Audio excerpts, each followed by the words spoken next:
Hey everybody, Stuart McAdam here again, and I'm going to go over part 2 today of frequently asked questions for digital marketing in 2020. Now, when I did yesterday's video, I got a lot of positive feedback from people through email and messages on Facebook, and there were quite a few more questions that came in, so I thought I'd maybe tackle a few more. So without any further ado, let's jump straight into it. So somebody asked, is Hootsuite a better option than Buzzsumo? Well, Hootsuite's certainly a lot more well known. It's a lot easier to manage everything. Buzzsumo, I don't really know too much about it, but I can say quite confidently that Hootsuite is a pretty good platform to manage all your social media content. It's easy to map out. They're pretty well resourced, pretty well funded, and they've got a lot of great sort of add-ons and features available for anybody who's looking to sort of simplify their social media process. Next question is, customers are often not sure which agency is best for them and choose from a number of different options. Which qualities of a marketing agency are determining in this process? And then in brackets, it's got quality, friendly communications, strictness, etc. Well, the biggest one is, I could say from experience, is how well do you get on with the person who's representing that agency, and how effective is that agency at delivering results? Because if they can do both of those things quite well, then there should be, no reason why you can't work together and compromise wherever necessary. Some agencies are going to take a little bit longer. Some agencies can give you results straight away and then taper off. It's all about your ability to intuitively determine whether or not you think the person who's representing the agency is being completely honest and truthful. So I would say look at how easy it is to get on with them, because first impressions do go a long way. And also have a look at their ability to produce results for other clients. And if you know one of those people who they've presented a case study for, don't be afraid to get in touch with them and ask them. Next question is, why are customers more willing to pay for the same service in one agency than another? What are the factors that can affect their perception of expensive? Good question. Can they produce more results for you? If you're investing $5,000 a month into you, can they give you $10,000 or $30,000 or $100,000? How long is it going to take for them to do a project which you've asked them to do, whether that's an SEO strategy, whether that's a Google Ads strategy? How long does it take for that strategy to start yielding results? And is it in the same time, space, and scope, or is it longer or shorter? I think that's the big perception there. People often feel like they aren't getting value if they're working with someone who is spending many hours and not producing any results. So if you're able to produce those results for people, then you're more likely to see a level of success and you're able to start charging more. And I can tell you what, from experience, that investment is definitely worth it if that person's able to double, triple, quadruple, or sort of increase your return on investment 50-fold. So if you're paying, say, $100,000 and you're getting $1 million in return, then of course it's going to be a good investment, and it doesn't matter about that $100,000 because you're making it back in quite a substantial amount. Jerry Jew asks, how do you master the copywriting technique? Can you share the knowledge for my business? Well, you have to identify what your business is to begin with. But the basic ways to get started on mastering copywriting is identifying the core problems which your target market has, and what solutions you can offer to them. So and that involves a lot of market research, getting on the phone, speaking with people who are in your target market, whether it's real estate agents or bakers or people that are wanting to start e-commerce businesses, whatever it might be, and ask them what their common problems are. And start looking at the solutions that you can offer and use effective hooks and sort of value offers that can get them into some sort of funnel. Next question is, how do I choose the right advertising and marketing channels? Well, it depends on what product you're offering. If you're offering a product that's sort of into the B2B scope, I'd recommend having a look at LinkedIn and Google Ads. If you're in B2C, there you sort of might want to look at social media a little bit more. If you are working on a product that's sort of not really effective on those platforms, or market's very saturated, you might want to look at adopting some sort of SEO strategy to take yourself a little bit further. Someone asks, how early can I start a digital marketing agency? Well, as early as you like. There's nothing stopping you right now. If you're sort of under the age of 18, then you might run into a couple of problems with opening an account and a bank account and getting credit cards and that sort of stuff and invoicing. But if you're over the age of 18, like say you've just left high school and you want to start a digital marketing agency, you only need to know one or two skills incredibly well to get something going. And whether it's something you pursue full-time or something you pursue as a part-time venture, get going as soon as you can. Start learning things and start looking at the structures and processes you can implement. There's a lot of great courses and mentors out there who can sort of give you the start you need, or maybe if you've got, parents or friends' parents, or sort of people that know's parents, or anybody, maybe it's an aunt or uncle or grandparent that have started successful businesses. Ask them to help you on that journey. It's never too early to start. Okay, next questions. Can Google My Business help to promote my copier business?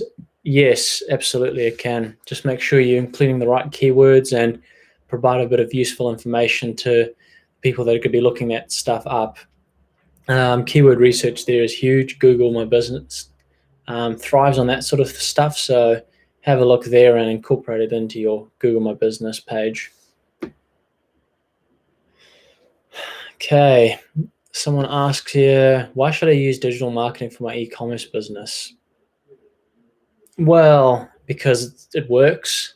It's where a lot of marketing is moving towards. It is the best way to promote your business because people can click through to your website straight away on the back of content you share from search engine marketing work. You're showing up on Google for particular keywords. If you're running ads for particular products on Google or Facebook or any other platform, then it's easy for that person to find it and get onto the landing page and see what you can offer and make the purchase.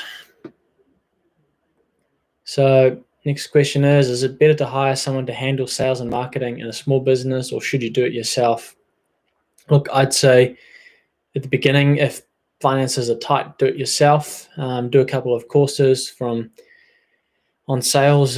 Jordan Belfort's a good example of someone who can teach you how to sell pretty effectively.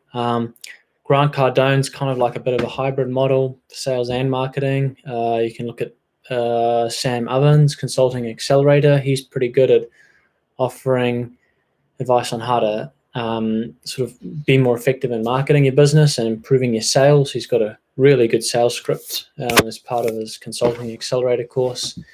So I would recommend having a look at those two platforms or those people. And then once you've got about, I would say, maybe $500 a week that you can invest, start having a look at investing a little further into getting someone else to do it as either a part-time role or as a contractor or within a full-time role. Next question is, can a digital marketing agency without a niche acquire lots of clients? No niche means providing marketing services to many in any industries, or is a niche a must? That's from Daniel. Yeah, look, that's a good question, Daniel. My suggestion would be to have a niche once you can identify what works best for you. if you've got something, if you're not sure what route you want to go onto at the moment in terms of expertise on a particular platform or in a particular area of digital marketing, and if you don't know who you enjoy working with the most, then go sort of broad-based.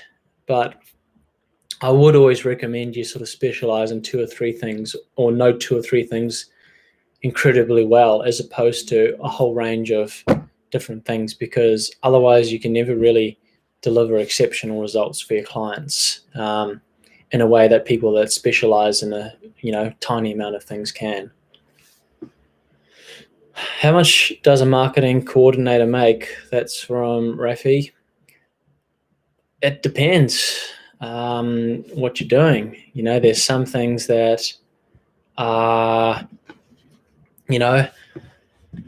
some things that determine that, which is the size of the company that you're working for. It's the skill set that you have. It's how efficiently you can work and adopt processes that can improve company turnover and generate more leads for the business that you're working for. So, here in New Zealand, a marketing coordinator can make anything from $45,000 a year all the way up to $80,000, $90,000 a year if they're very valuable with their skills and they can understand how to, attract the right audience, engage them effectively, turn them into paying customers.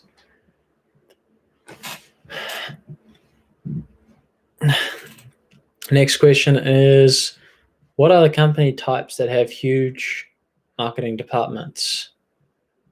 Well, that would be companies like that are probably publicly listed or very big privately held companies. So Coca-Cola, Starbucks, Amazon. Who are some other big companies? Like Foodstuffs, which is a food company here in New Zealand. Fonterra. There's a lot of New Zealand examples that I'm giving here, but it's because I live here. But if you're sort of looking more broad-based overseas, you've got some, really big companies that sort of have huge marketing departments because they need them. You can't, if you're working at Amazon, for example, you can't have one person looking after all the email automation. That'd be impossible. You got tens of millions of customers who you're having to set up email automations and coding and that sort of stuff for. So you need developers. You need someone that's, specialist in writing the copy for the email, someone that can sort of, build a platform for them. You need someone who can develop the branding, the key messages, someone who can look after the Facebook ads, the community management, the social media ads, which are targeted at acquiring new customers for different platforms and services that they offer. So you find that as companies grow out, it really just depends on what the ultimate goals are. If it's sort of like high growth and they're able to get the right marketers, then they're more likely to have huge marketing departments. Next question is, what are the latest digital marketing trends that every marketer should know this year? That's from Emily. Look, that's a great question. Very good question. Biggest trends at the moment: become a master copywriting. If you can use copywriting for sales, you're going to become very effective as a marketer. Second one is that the way in which you communicate the benefits of your brand are changing rapidly, so adapt. Third one is search engine optimization is going to be changing a lot in the next 6 months. So keep an eye out for what those changes are and modify your strategy for your client or clients. Even if you're not working on SEO itself, look at those things that the big search engine platforms are rewarding and start adapting that for the company you're working for or for your own small business. What is the best marketing tip that you have ever learned? Good question.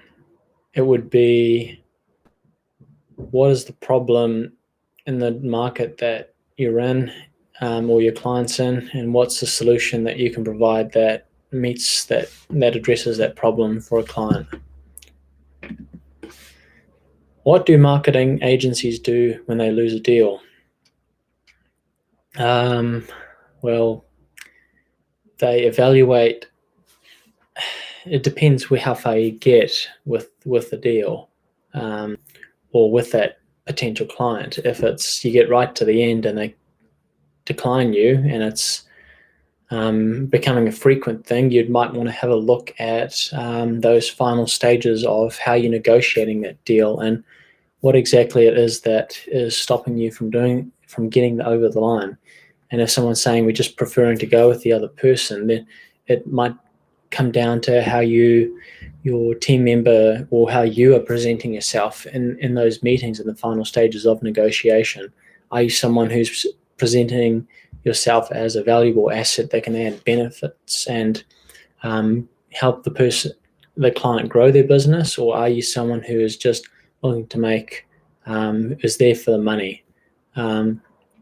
So I would say that's a big thing to look at. And the other thing marketing agencies do is they pick them, or the best ones at least, is they pick themselves up and go again. I can give you an example of that recently. I lost 2 clients and probably lose another one soon. And the biggest thing that I'm doing is I'm looking at growing out new business. And I spent the last 2 weeks sending proposals out for more than 100 different digital marketing roles in the areas that I know really well. And the only way I'm going to get new business is if I keep showing that hunger and the drive to go out and get that new business. Next question is, how do you prioritize your marketing backlog and decide what to do first? Good question. Have a look at what's due first and how urgent a client's project is. If they've got a campaign that needs to be up this afternoon, and the rest of the other clients' works have sort of like tasks that need to be completed by the end of the week, and the client's asking you about them, look, be diplomatic about it. Say it is important, and you will see to it as soon as you can, but prioritize what's due first, and what's the most important. I'd also say look at the value of your client. If it's somebody that you've been working with long term and you've got a well-established relationship with them, then sometimes that can play into how much priority you give them when it comes to the backlog of work.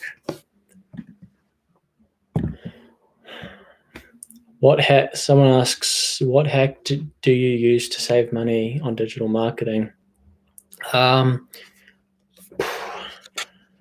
would say get people to share your stuff, family and friends and people on your LinkedIn network, and people who from old work or you work with now.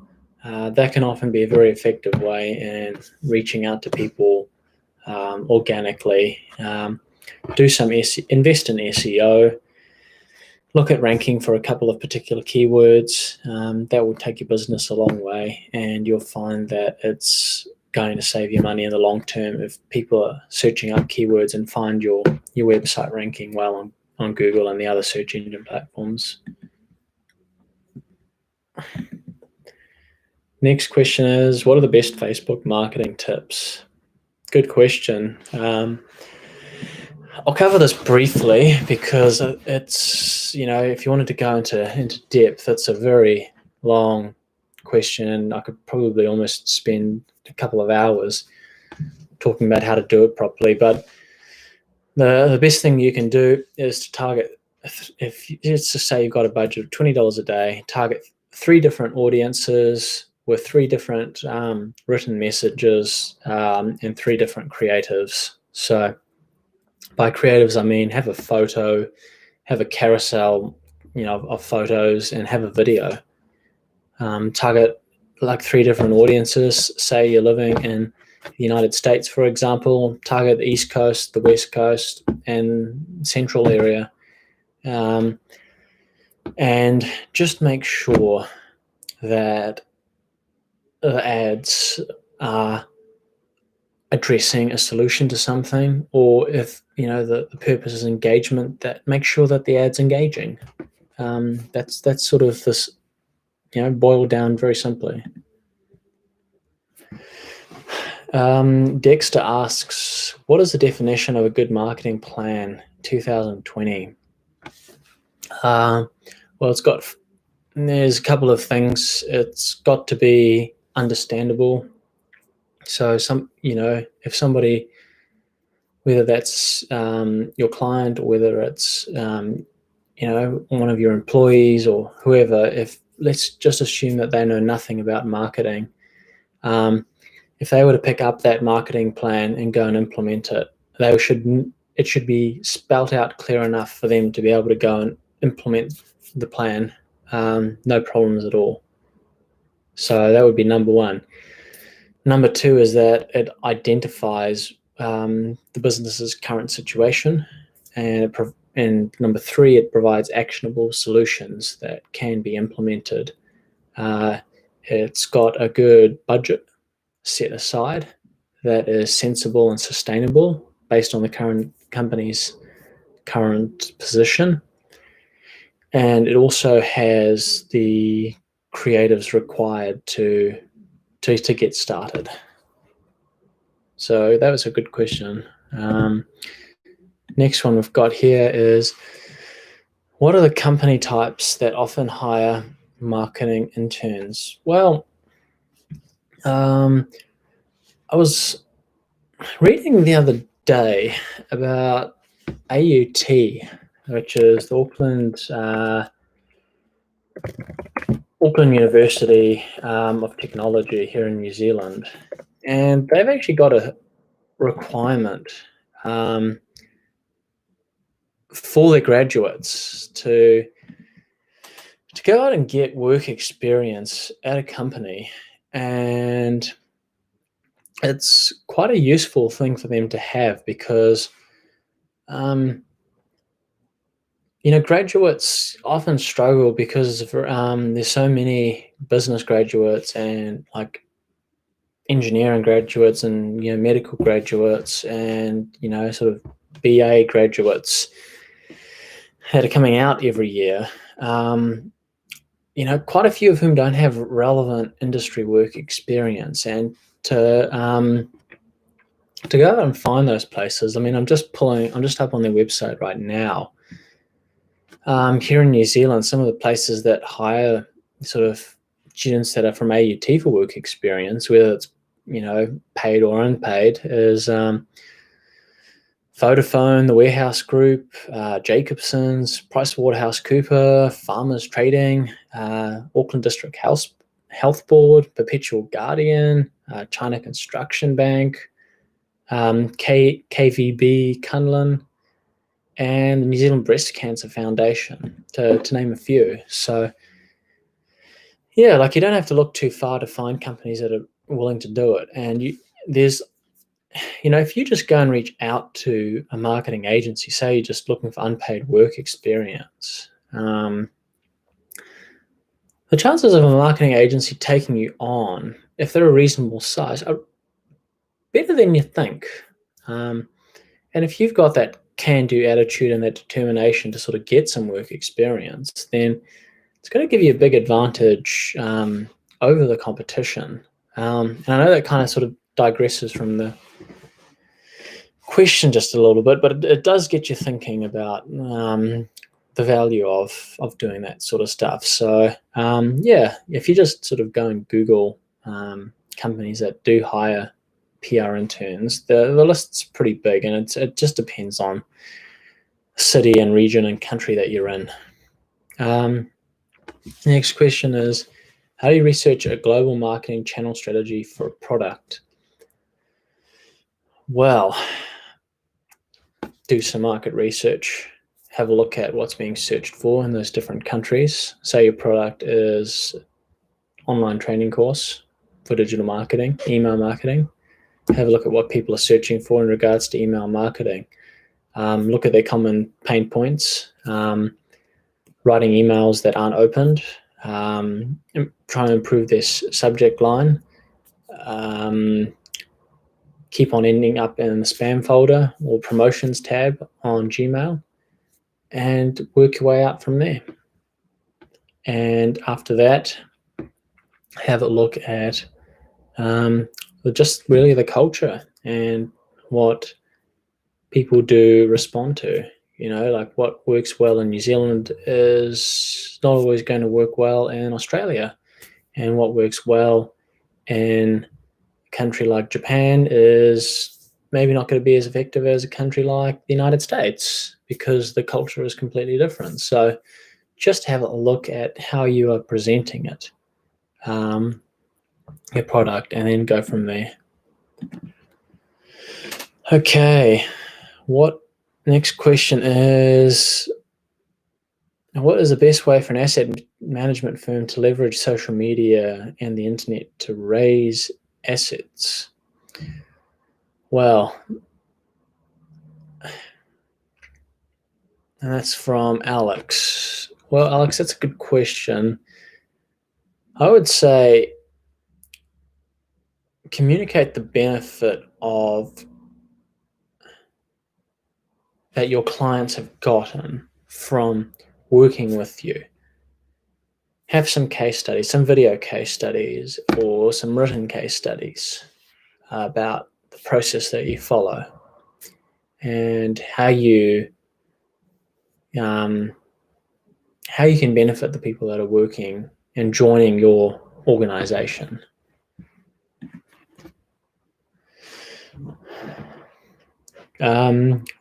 Edgar asks, what is an unfair competitive advantage? Well, if you've got a monopoly essentially on a product, then you can pretty much outmarket and outsell and crush the competition, or buy them up, or get rid of them. I would say that'd be an unfair competitive advantage.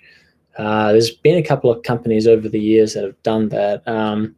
If you sort of go back in time, you sort of had John D. Rockefeller, sort of 20, 30 years ago. It was Microsoft that was like sort of perceived to have an unfair competitive advantage. Nowadays it could be someone who unleashes a new type of sort of technology or software or some sort of special product, and is able to get into other markets with a lot more ease than other companies would. And that's probably why companies like Amazon and Google and Facebook and all these other tech giants run into a lot of problems sometimes, is because they seem to be so big that anyone else who goes up against them can often run into the challenges of even just competing against them, because these other conglomerates are just so well known and so established in the marketplace that it's a real uphill battle. But it's and some people perceive it to be an unfair thing, and you can see it that way, or you can say, well, let's compete with them. Aaron asks, what is the most ridiculous marketing advertisement that's ever worked on you?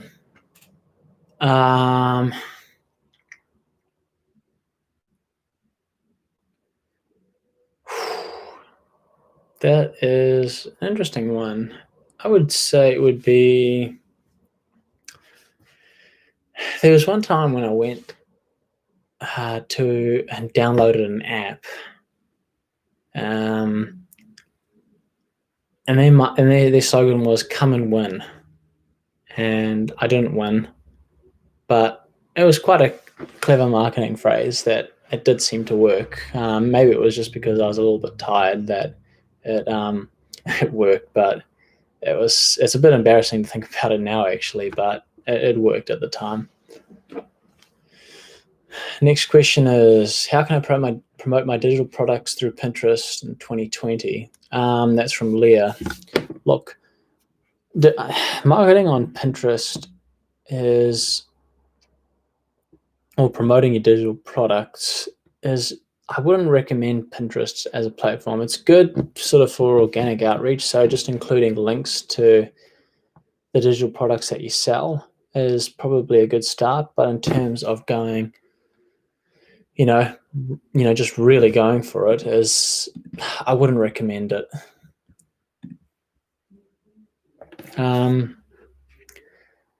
Next question from Jenny. What are some of the best marketing strategies during the pandemic, particularly for small businesses whose customers' buying power is greatly affected post-lockdown? How can we market our products when clients are temporarily closed, halting orders? Well, I would say look at taking pre-orders to answer the last part of it, and then start putting a plan together to process all of those orders once you can open up for business again. Some of the best marketing strategies. Look, people are searching on the internet a lot more during the lockdown period. It's been proven. If you look at stats for the EU, for the United States, Australia, and New Zealand, the grids have been absolutely overwhelmed. The internet grids, because people are just spending so much time online, and it's really taking a strain. So I would say look at social media, particularly Facebook, LinkedIn, Instagram, and to a lesser extent, Twitter and maybe Pinterest if you've got time, and communicate your brand with people on there and start and take the angle of rebuild, reestablish, bounce back.